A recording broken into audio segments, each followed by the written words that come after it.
آج بہت سے حضرات کے اصرار پر کہ کوئی ایسا نسخہ ہونا چاہیے جو قبض کے لیے بھی مفید ہو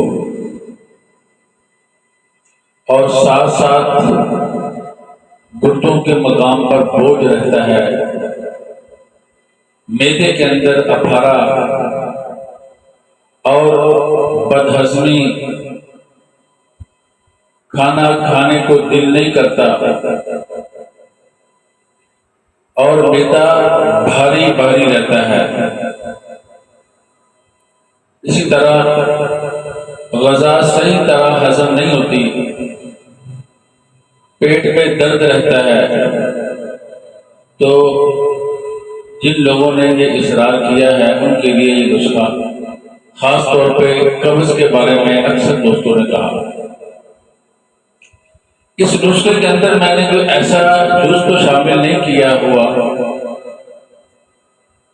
جو براہ راست قبض کو توڑتا ہو، مگر ان کی باتیں سن کر میں نے جو خلاصہ نکالا ہے اس کے مطابق نسخہ بنایا ہے۔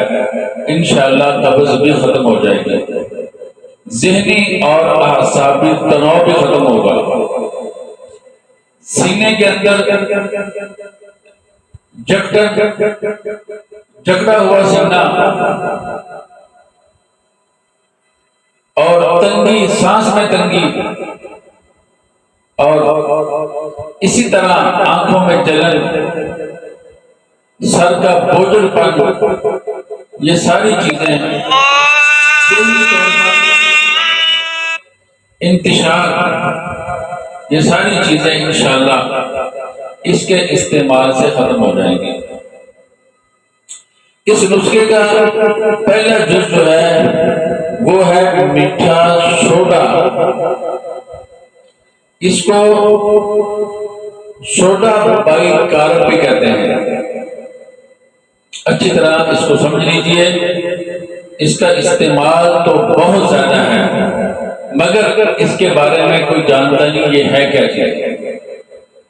اس کا مزاج ٹھنڈا ہوتا ہے،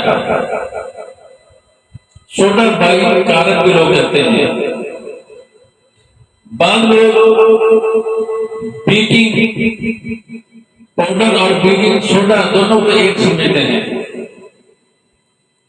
اور بعض لوگ اس کو گرم خیال کرتے ہیں۔ یہ اصل کے اندر یہ کیمیکل ایک جز ہے۔ سوڈا کاربن اور ہائیڈروجن اور آکسیجن، یہ جو گیسیں ہیں ان سے یہ تیار ہوتا ہے۔ جب سوڈیم کاربونیٹ کے محلول میں کاربن ڈائی آکسائڈ گیس کو گزارتے ہیں تو یہ بنتا ہے۔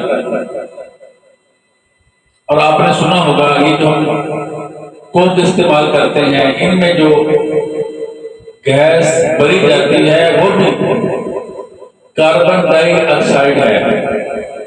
اسی لیے جب بوتل گرم ہوتی ہے تو وہ نکل جاتی ہے، اس لیے کہ یہ والی جو گیس ہے چیز کو گرم کرنے سے خارج ہو جاتی ہے۔ اسی لیے جب بوتل جم جاتی ہے تو یہ اوپر آ جاتی ہے، ڈھکن کھولتے ہیں تو ضائع ہو جاتی ہے، بوتل کا ذائقہ ہی ہے۔ تو یہ گیس جو ہے یہ کھانوں میں استعمال ہوتی ہے۔ اسی کو ایک خمیر بنتا ہے جس کو نانوں میں، ڈبل روٹیوں میں، بسکٹوں میں استعمال کرتے ہیں۔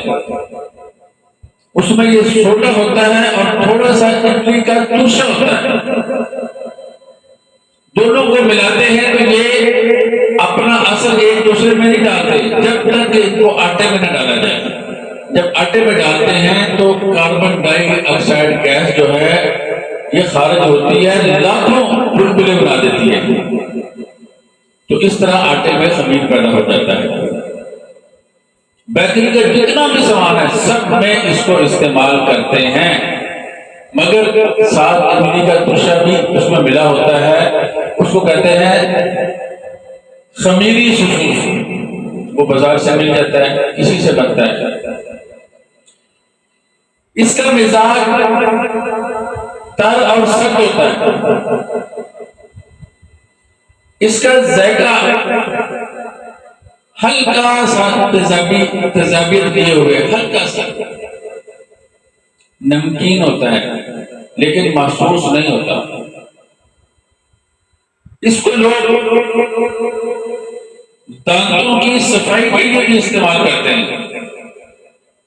اس میں خاصیت یہ ہے کہ یہ دانتوں کو چمکانے کے ساتھ ساتھ دانتوں کے بیکٹیریا کو بھی مار دیتا ہے۔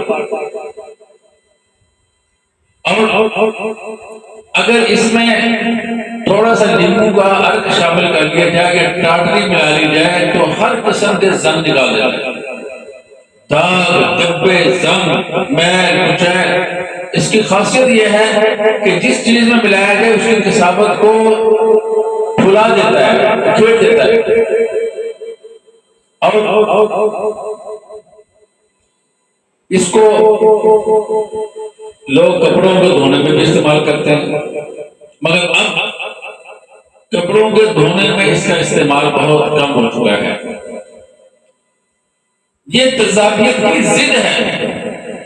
لوگ کہتے ہیں کہ بہت تیزابیت ہے، سینے میں جلن ہے، اس کے لیے یہ اعلیٰ ترین چیز ہے، یہ دوائیوں میں استعمال ہوتا ہے۔ تیزابیت کو اس قدر زہر کرتا ہے کہ زیادہ استعمال کرنے سے پیشاب بالکل سفید ہو جاتا ہے۔ پیشاب کی جو تیزابیت اس کا حصہ ہے، لازمی چیزیں وہ بھی ختم کر دیتا ہے، جس کے نتیجے میں پھر گردے میں مثانے میں پتھریاں بننی شروع ہو جاتی ہیں۔ تو اس لیے اس کا اکیلا استعمال زیادہ نہیں کرنا چاہیے۔ دوائیوں کے اندر اس کو ڈال کر استعمال جب کرتے ہیں تو دوائیوں کے ان کی کچھ کیفیات کو اس کے ساتھ توڑا جاتا ہے، اس کی کچھ کیفیات کو ان کے ساتھ توڑا جاتا ہے، پھر دوائی کو مریض کے مزاج کے موافق بنایا جاتا ہے۔ تو اس لیے اس کو دوائی میں استعمال کرنا چاہیے، بہت پیچیدہ امراض میں اللہ رب العزت اس کے مناسب طریقے سے اس کے استعمال سے شفا دے دیتا ہے۔ ایک دفعہ ہمارا ایک دوست انتہائی پیچیدہ مرض میں مبتلا ہو گیا تھا، تو اللہ رب العزت نے اس کو ایک ایسی دوائی سے شفا دی جس کا یہ ایک جز تھا۔ تو اس لیے ماہر، سمجھدار، دانا حکیم اس سے بہت سے فوائد حاصل کر سکتا ہے۔ تو بازار کے اندر جو بیکنگ پاؤڈر ملتا ہے اس کے اندر کچھ تیزابیت ہوتی ہے، وہ نہیں لینا۔ بیکنگ سوڈے کے نام سے آپ لے سکتے ہیں، یا میٹھے سوڈے کے نام سے لے سکتے ہیں، یا سوڈا بائیکارب کے نام سے لے سکتے ہیں، یا کھانے والا سوڈا اس میں لوگ غلطی کر دیتے ہیں، کبھی وہ دے دیتے ہیں۔ تو اس لیے اس کو میٹھے سوڈے کے نام سے ہی لینا ہے، یا سوڈا بائیکارب کے نام سے لینا ہے۔ تو دانتوں کو صاف بھی کرتا ہے، دانتوں کے جراثیم کو بھی مارتا ہے۔ پھٹکری جو ہوتی ہے وہ دانتوں کی میل، کچیل، گندگی کو نکال دیتی ہے، جس کا لازمی نتیجہ ہے کہ جراثیم بھی ختم ہو جاتے ہیں، مگر یہ جراثیم کو مار دیتا ہے، اس کی خاصیت ہے۔ اور اسی طرح یہ تیزابیت کے خلاف انتہائی کینسر کے مریض ہیں، اگر اس کو صحیح طریقے پہ استعمال کریں تو اللہ رب العزت کینسر جو سوزشی کینسر ہوتا ہے، سوزشی تیزابیت والا کینسر ہوتا ہے، اور جس کے اندر انسان کا جسم کمزور ہونا شروع ہو جاتا ہے، رطوبت اٹھنا شروع ہو جاتی ہے، اس کے لیے یہ لاسانی دوا ہے۔ لاسانی دوا یہ چیزوں کو نرم کرتی ہے، گلاتی۔ آپ نے دیکھا ہوگا عورتیں جب چنے پکاتی ہے تو رات کو تھوڑا سا اس میں یہ سوڈا ڈال دیتی ہے، نرم کرنے میں، گلانے میں یہ اپنی مثال آپ ہے۔ تو اس لیے اس کے اندر میٹھا سوڈا جو ہے وہ ہم استعمال کریں گے۔ میٹھا سوڈا اس کے اندر ہم نے صرف 1 تولہ استعمال کرنا ہے، 1 تولہ۔ اس کے بعد یہ نمک ہے، اس کے بارے میں پہلے بتا چکا ہوں کہ کالا نمک ہے، یہ عام نمک کے ساتھ سچی کی ملاوٹ سے بنتا ہے، یہ مصنوعی ہوتا ہے، یہ گرم بھی زیادہ ہوتا ہے اور ہاضم چورنوں کے اندر کثرت سے استعمال ہوتا ہے۔ نمبر یہ بھی ایک تولا لینا ہے۔ نمبر 3 سیدھا نمک، یہ نمک لاہوری بھی کہتے ہیں اس کو، یہ کھانے والا نمک ہوتا ہے، یہ کھوڑا کی کان سے آتا ہے، پنک کلر کا ہوتا ہے، مگر جب پیستے ہیں تو اسی طرح سفید ہو جاتا ہے، یہ استعمال کرنا ہے، یہ بھی ایک تولا۔ اس کے بعد ہر دل عزیز چیز سدے کھولنے میں اپنی مثال آپ، ہضم کرنے میں مثالوں میں، اسی طرح اچاروں میں اس کو ڈالتے ہیں، یہ اپنا چرپڑا خوشگوار ذائقہ جو ہے اس میں بھی اپنی مثال آپ ہے۔ اس کا نام ہے دیسی اجوائن۔ اجوائنیں اور قسم کی بھی ہوتی ہیں مگر کسی نام سے آپ نے خریدنی ہے، دیسی اجوائن۔ اس کی خوشبو بھی بہت لذیذ ہوتی ہے اور لوگ وزن کم کرنے میں اس کا کثرت سے استعمال کرتے ہیں۔ یہ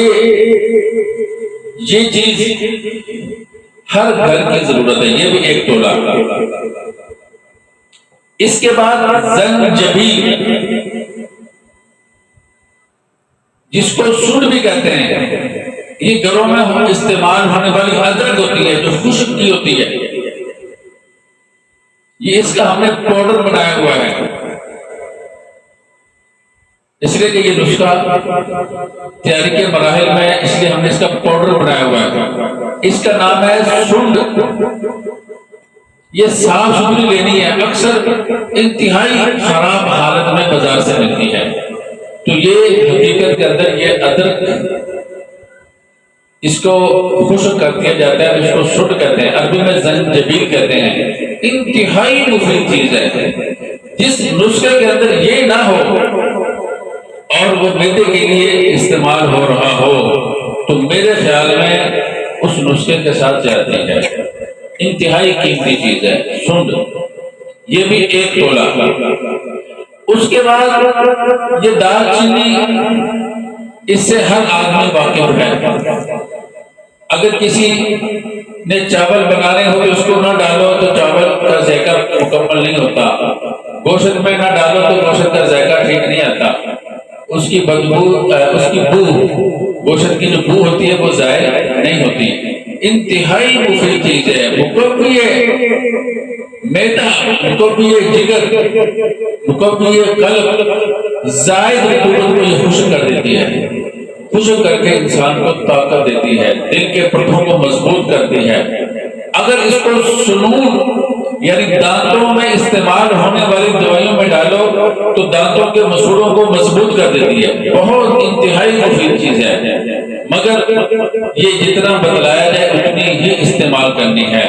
اگر زیادہ استعمال شروع کر دیا تو جس طرح یہ چھوٹا بائیکار پیشاب کو سفید کر دیتا ہے، اس کی تیزابیت ختم کر دیتا ہے، یہ پیشاب کو تیزابیت سے بھر دیتا ہے، سوزش پیدا کر دیتی ہے یہ دال چینی، اس لیے صرف ایک تولا استعمال کرنا۔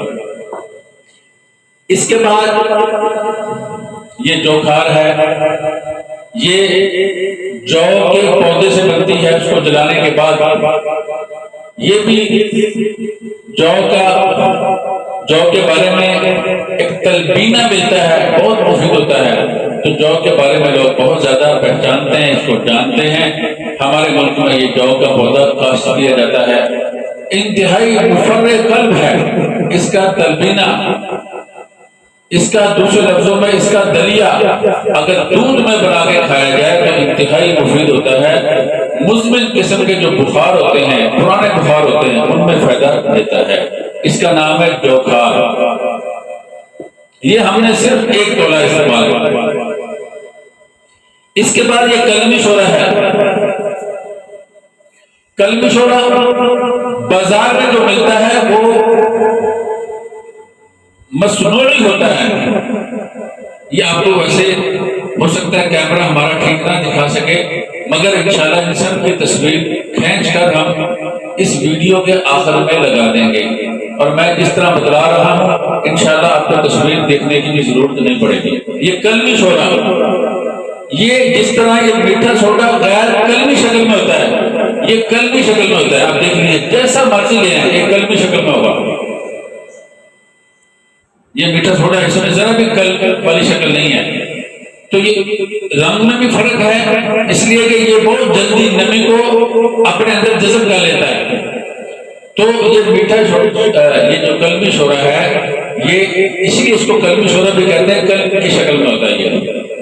تو یہ جگر کی صفائی میں پیشاب کے زہریلے مادے ان کو خارج کرنے میں اپنی مثال آپ رکھتا ہے۔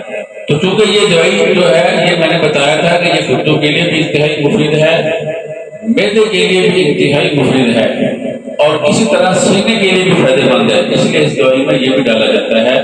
یہ انسان کے جسم کے اندر جب جوش خون بڑھتا ہے، بلڈ پریشر کی صورتحال بڑھنا شروع ہو جاتی ہے، تو اس کے اندر یہ جسم کے اندر جو ہونے والی سوزش ہوتی ہے، اسی طرح ہاتھ پاؤں کے اوپر ان کا سوج جانا، یہ ان چیزوں میں انتہائی فائدہ مند ہوتا ہے۔ کلمی شورا یہ بھی 1 تولہ۔